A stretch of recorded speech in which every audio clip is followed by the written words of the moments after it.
Assalamualaikum warahmatullahi wabarakatuh. Alhamdulillah. Bismillahirrahmanirrahim. La haula wala quwwata illa billah. Allahumma sholli ala sayyidina Muhammad wa ala ali sayyidina Muhammad. Alhamdulillah, pada kesempatan malam ini, malam yang berbahagia, yang insya Allah yang menonton dimanapun berada senantiasa diberikan kesehatan jasmani dan rohani, dan insya Allah diberikan kelancaran dalam segala hal apapun. Pada kesempatan kali ini saya akan sedikit membahas dari beberapa pertanyaan yang diajukan yang sering terjadi, disadari atau tidak. Terkadang ada yang menyadari dan terkadang tidak sadar dengan segala sesuatu yang akan kita bicarakan. Jadi ada beberapa pertanyaan. Yang pertama yaitu tentang gangguan gaib. Gangguan gaib itu beberapa macam ya. Kalau kita gangguan gaib itu kan yang tidak kelihatan tapi ada. Hal yang tidak kelihatan tapi ada lalu mengganggu. Itu yang senantiasa akan menjadi menghantui kepada pikiran kita, hati kita, dan perasaan kita. Kali ini saya akan membahas tentang gangguan gaib tersebut. Yang saya tahu, yang saya alami, dan yang saya dalami. Tentang gangguan gaib itu ada beberapa hal, dan gangguan gaib bisa saja menimpa kepada setiap orang, tidak memandang orang itu si A, si B, tidak, mentalnya yang kuat atau mentalnya yang lemah dan segala macamnya, tidak. Tapi gangguan gaib bisa saja menimpa kepada semua orang. Gangguan gaib itu dibagi atau menjadi beberapa bagian. Yang pertama adalah hal yang biasa atau jin biasa lalu mengganggu, yaitu disebut dengan gangguan jin dolim. Nah, jin itu sengaja ingin mengganggu manusia. Pada dasarnya bergerak di dalam rasa jin itu. Jin itu tidak bisa menciptakan sebuah penyakit. Namun jin itu mampu menambah rasa sakit atau penyakit yang sudah ada di dalam tubuh manusia tersebut. Jin dolim ini bergerak sesuai pikiran kita. Jadi orang-orang yang ada kecenderungan diganggu oleh makhluk jin dolim ini, yaitu ketika pikiran yang menyebabkannya itu pikiran, terus adalah pola hidup, terus dari konsumsi makanan. Nah, ya. Kalau orang itu, jadi kebanyakan itu yang saya temui dari pikiran. Nah, contoh ketika seseorang itu sakit, misalkan sakitnya itu medis, ya, sakitnya medis, lalu orang itu mensugestikan bahwa penyakit ini datangnya dari hal yang gaib, gitu, dari hal yang gaib, ketempelan, atau bahasanya banyak ya tentang gangguan jin dolim ini. Nah, lalu si jin itu ternyata ucapan kita itu, pemikiran kita itu membuka dimensi atau membuka pintu antara dimensi manusia dengan dimensi jin tersebut. Lalu jin itu memanfaatkan apa yang telah kita buka melalui pikiran kita. Lalu jin itu masuk dan menambah kepada penyakitnya, makin tambah parah. Gitu, makin tambah parah dan sampai ada yang tidak tertolong pun banyak gitu. Itu hal yang sering tapi kita tidak sadar. Karena keseringan itu akhirnya pikiran kita ngawur itu biasa aja gitu. Jadi nggak merasa salah ketika pikiran kita itu berpikir ke mungkin karena ketidaktahuan, suudon, ke hal yang gaib. Nah, itu padahal celah untuk mereka masuk kepada diri kita. Jadi itu jin dolim. Tapi jin dolim itu ada juga yang menyerang atau mengganggu secara tiba-tiba. Itu banyak. Saya menemukan beberapa hal atau beberapa fakta. Ada orang yang datang atau pasien saya itu dia diserang ketika naik motor, ya, naik motor lalu diserang, langsung pingsan itu. Padahal dengan kondisi yang baik. Itu bisa saja seperti itu. Karena keadaan lagi sepi atau keadaan lagi mendukung dengan bereksistensinya mereka, jin-jin yang dolim itu. Nah, terus jin itu terkadang menyerang janin.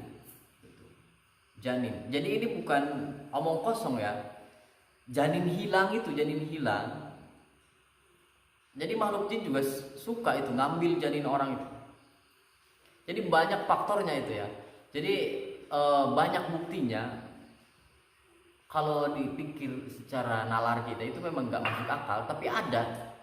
Jadi janin 3 bulan, 5 bulan itu diambil, tiba-tiba hilang, nggak keguguran, nggak apa, hilang.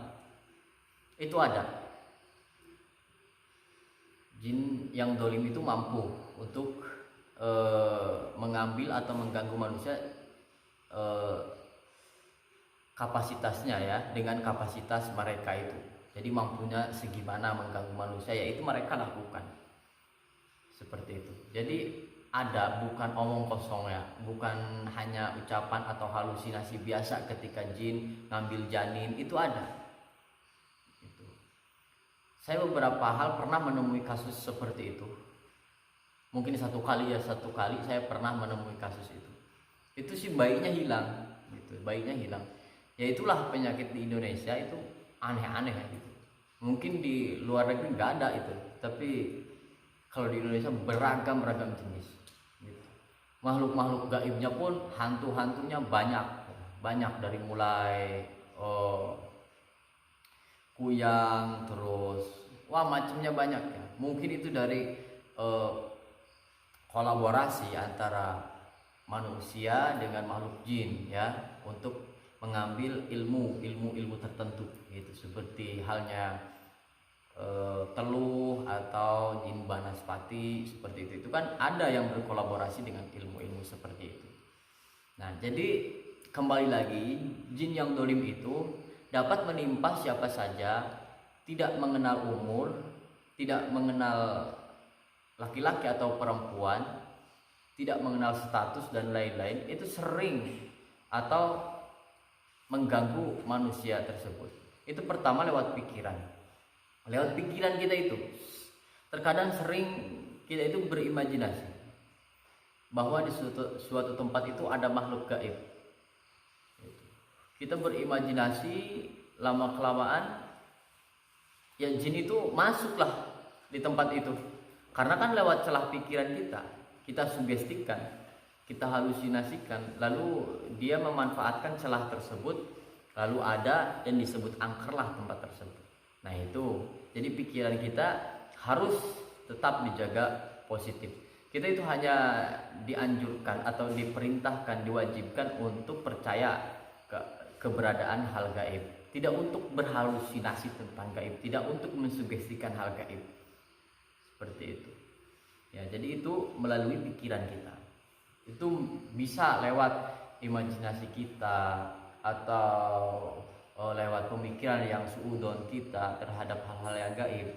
Ketika kita punya masalah tertentu, perasaan yang sangat gak enak dan lain-lain, nah itu kita jangan langsung ke hal yang gaib. Nah itu, jadi jin yang dolim itu bisa saja masuk melalui pikiran.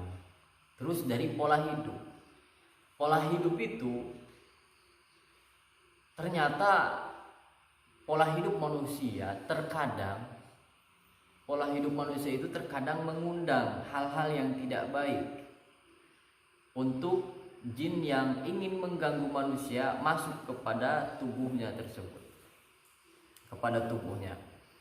Contoh seperti pola hidup itu ya, dari mulai tidur, makan, bangun, terus ibadahnya dan segala macam hidupnya itu diperhatikan. Dan kalau jin dolim itu mengganggu, itu dia gak mempan dari depannya, dari belakang, gak mempan dari belakang, dari atas, kanan kiri, mereka coba melihat kelemahan kita itu di sisi mana, lalu mereka masuk.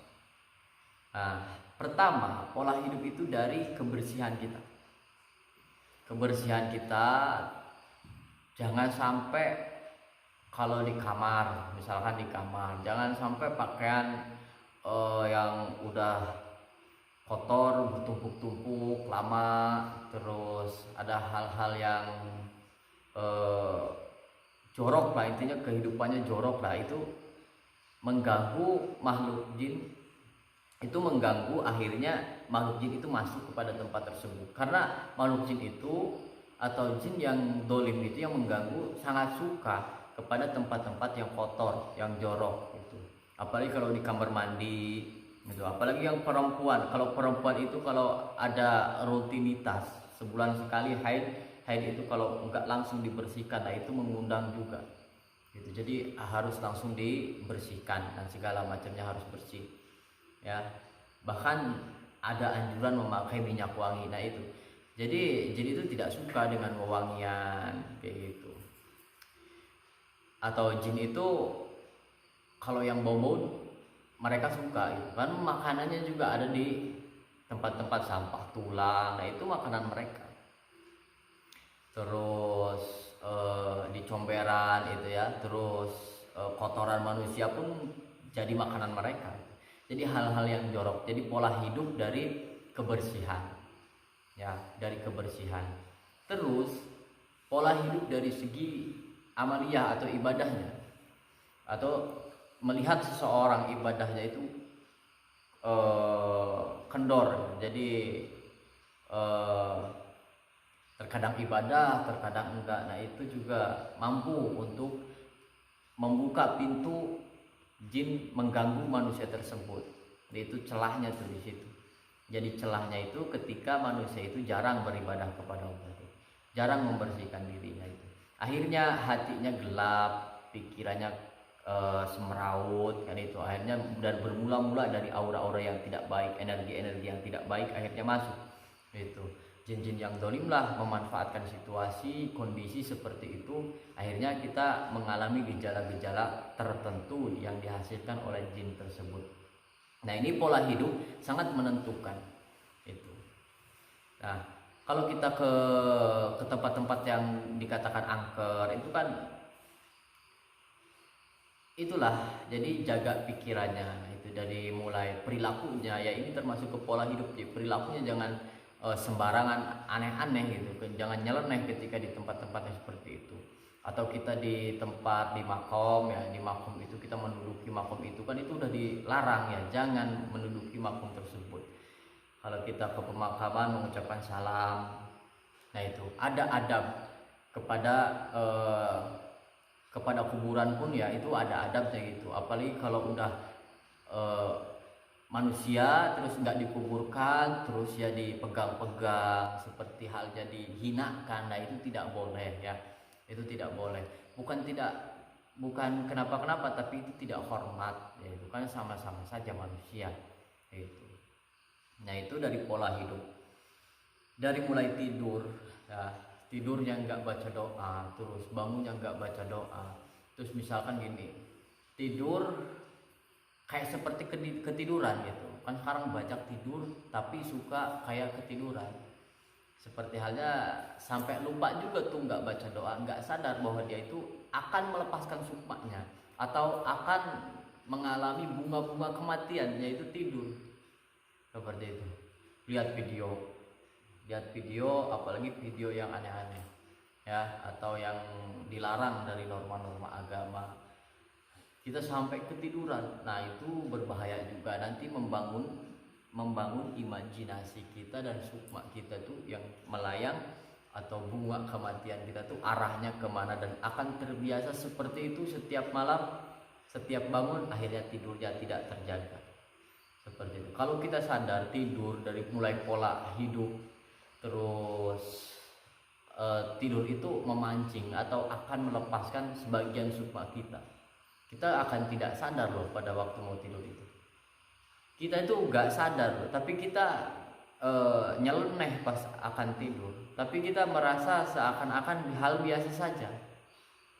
Gitu. Bahkan saking pentingnya tidur, saking pentingnya pas akan tidur itu kan ada doanya. Bacalah doa tersebut, memasrahkan diri kita, menitipkan jasad kita, ya kan, seperti itu. Nah, jadi itu dari pikiran. Jadi jin dolim itu dapat tuh mengganggu manusia melalui pikirannya. Nah, itu terkadang kan kalau pikiran kita dikit-dikit, wah ini kita sakit panas, dikatakan ketempelan. Wah ini kita sakit emah atau parah banget penyakitnya, lalu dikatakan santet dan segala macam. Nah itu, jadi itu mengundang hal-hal yang tidak baik. Terus dari pola hidupnya juga harus dijaga. Etika, kalau kita melakukan sebuah aktivitas kemana-mana, dibacakan bismillah setiap kita akan melangkah, bismillah setiap mau minum, bismillah mau makan, bismillah, dan mau apapun pekerjaan kita diiringi dengan lafaz bismillah, dengan kalimat bismillah, insya Allah akan menambah keberkahannya dan dihindari dari hal-hal yang tidak diinginkan atau gangguan-gangguan jin dolim tersebut. Nah, mulai dari pola hidup, dari akan tidur dan bangun tidur dan kebersihannya itu diperhatikan. Ya, jangan sampai kotor, jorok, itu jin suka itu seperti itu. Dan dari makanan, ini bisa saja ini dari makanan. Kok bisa dari makanan? Ya bisa saja, bisa saja dari makanan atau konsumsi kita.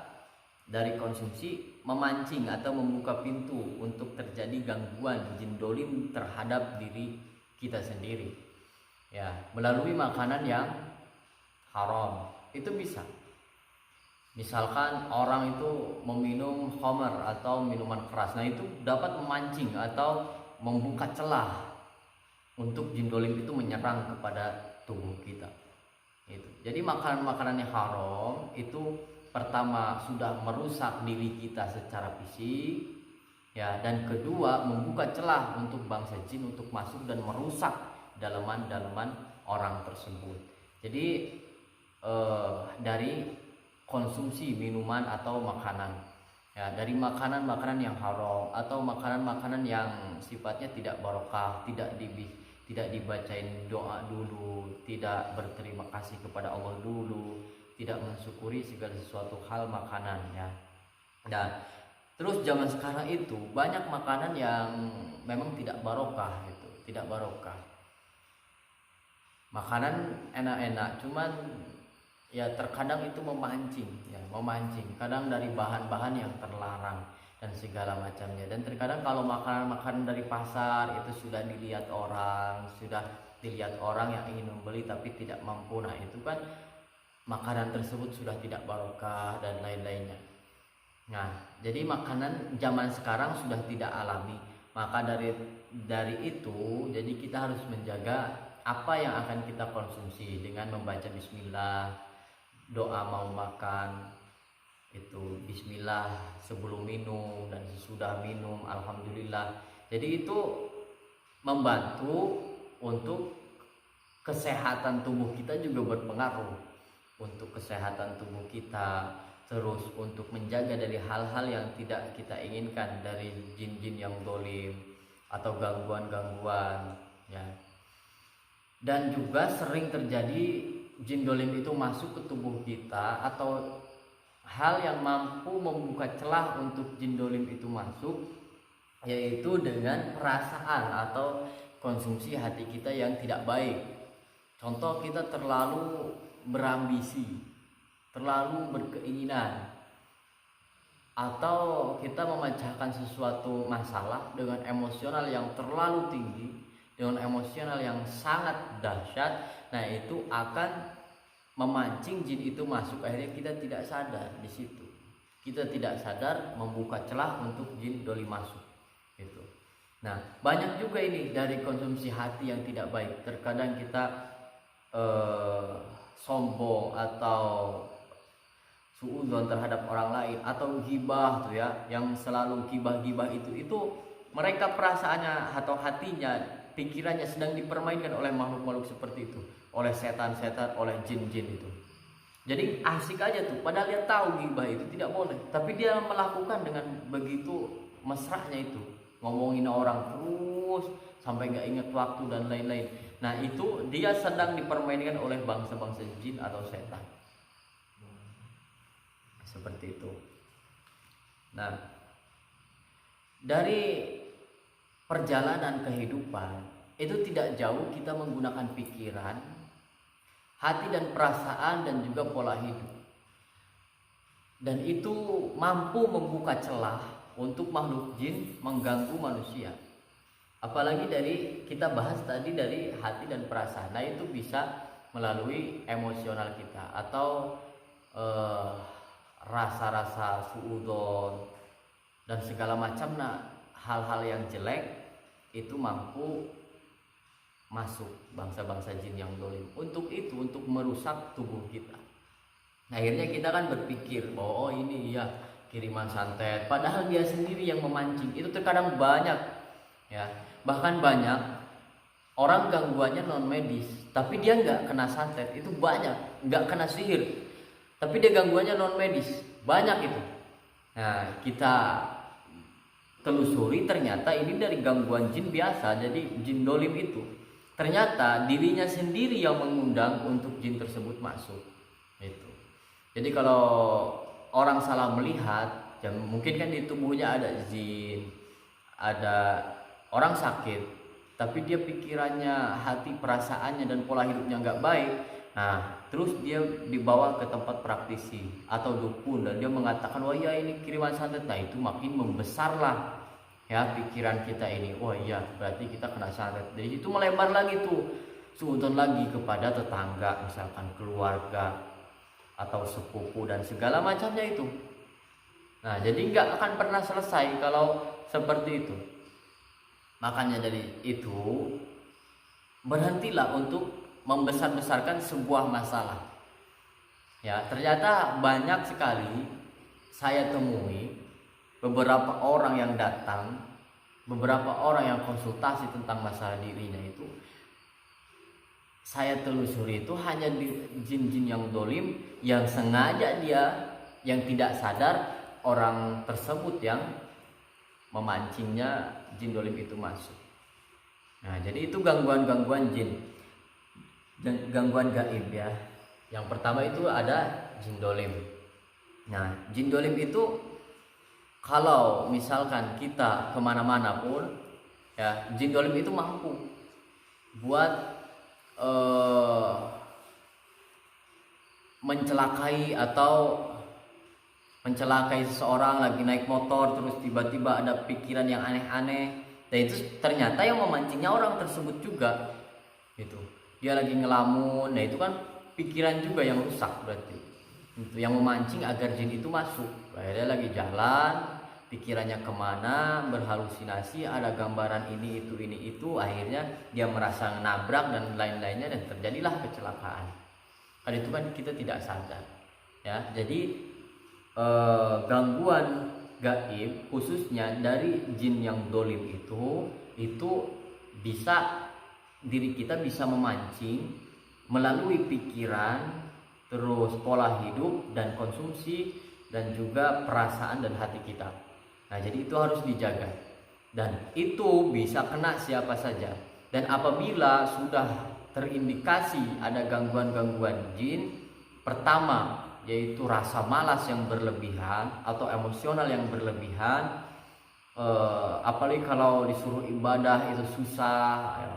Sulit rasanya untuk bangkit itu, sulit rasanya untuk aktivitas, sulit rasanya untuk beradaptasi dengan orang dan lain-lain, perasaan keganggu, pikiran keganggu, was-was, terus resah, terus mau tidur gelisah dan segala macamnya yang dirasakan, yaitu solusinya harus dibersihkan atau datang ke Al-Hikmah untuk diobatin, atau datang ke tempat ruqyah, di ruqyah. Banyak pengobatan-pengobatan untuk mengangkat penyakit-penyakit dari gangguan gaib tersebut, dari gangguan khususnya dari jin dolim tersebut. Seperti itu. Kalau datang ke Al-Hikmah diobatin dengan cara hikmahnya, dengan cara obat, dengan cara ayat-ayat sifatnya, dengan doa-doa pengobatannya yang telah diasah. Kalau datang ke tempat ruqyah, yaitu mengandalkan sebuah ayat suci Al-Quran yang diambil dari Al-Quran langsung dan dibacakanlah kepada orang tersebut. Dan insya Allah semuanya juga bagus, semuanya juga diridhoi oleh Allah Subhanahu Wa Taala. Nah, jadi untuk pembahasan tentang gangguan gaib, jadi gaib itu banyak ya. Jadi tidak hanya jin urusannya, tidak. Jadi saya nanti akan terangkan lebih lanjut lagi tentang gangguan gaib ini, yaitu malam ini kita terangkan masalah gangguan gaib, gangguan jin yang dolim. Ya, nanti insya Allah untuk selanjutnya kita akan membahas tentang gangguan gaib, yaitu sihir, dan nanti insya Allah yang lain-lainnya kita menyusul lain waktu dan lain kesempatan apabila Allah merestui dan masih memberi kesempatan untuk kita berinteraksi lagi atau untuk kita bersilaturahmi lagi. Untuk itu saya mohon maaf apabila ada salah kata, yang baik-baiknya ambil, yang jelek-jeleknya buang jauh-jauh. Dan terima kasih telah setia nonton atau setia mendengarkan, ambil hikmahnya dari apa yang saya bicarakan. Malam ini cukup. Assalamualaikum warahmatullahi wabarakatuh.